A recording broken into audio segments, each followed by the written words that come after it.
wa rahmatullahi ta'ala wa barakatuhu. Da farko dai sunana Saidi Yahaya D mai daban-daban sha'iri na Annabi. Muna sanar da ku da cewa akwai wani sabon fim da ya hito a Park Niger Geisha. Ina kuke yan Maladi, yan Zandar, yan Niger baki dai. Muna muku farin ciki da wannan sabon fim mai suna Geisha. Assalamu alaikum wa rahmatullahi ta'ala wa barakatuhu.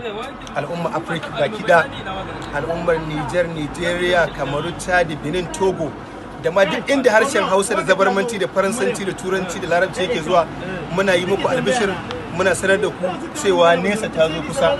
Ga fim ɗinkinmu mai suna Geisha, fim series mai dogon zango zai fara hita a tashar mu ta Park Niger. Ka hanzarta ka nemi naka, hanzarta ki nemi naki. Ina al'umma Doso, ina na Tallaberi, ina yan Difa, ina mutanen mu na Zandar, ina yan Niyame, to ina Maradawa. To albishirinku nesa ta zo kusa. Geisha film series, hanzarta ka.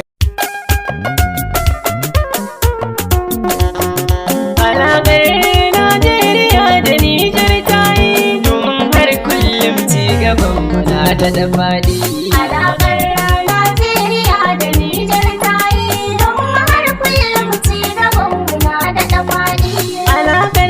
Najeriya da Nijar ta yi ta dau asali tun lokaci na kamun bayi. Turawa ne suka sa a yanzu mun raba layi, amma dai haka bai samu daina san juna ba.